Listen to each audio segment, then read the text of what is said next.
So this is a really important step. In the search bar, type task manager and then click here to open it.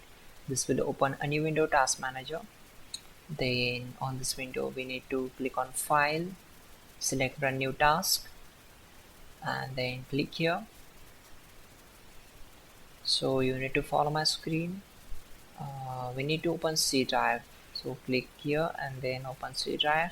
Now open Windows folder, then open System32 folder. Scroll down and search for CMD and then click on open. Now check this box, select OK. These commands are really important. You can manually type these commands, or to avoid mistakes you can simply copy and paste these commands from the page I will show you.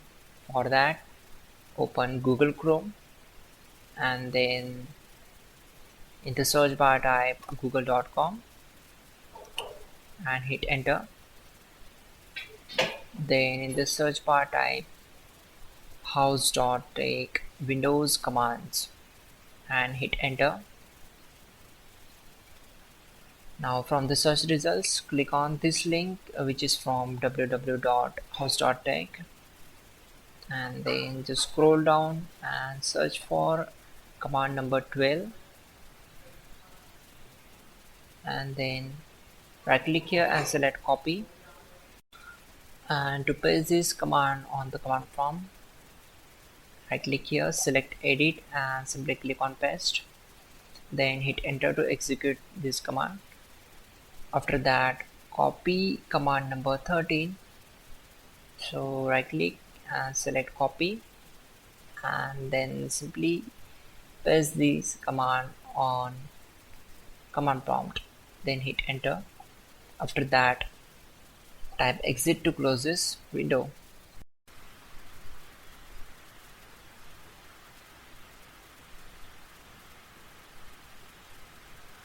Click on search icon and in the search bar type settings, then click here to open it. Now select apps, then go to optional features, then go to view features. Now type here Internet Explorer mode, then check this box and simply click on install. This will take some time to install the Internet Explorer mode, so wait for it. Once done, the system needs to restart. For that, you need to just restart your machine. Click here and simply click on restart. This will take some time to complete the process, so wait for it. Then type pin and hit enter, and there we go. Finally, restart the system, which is very important. Before you do that, like this video. God bless.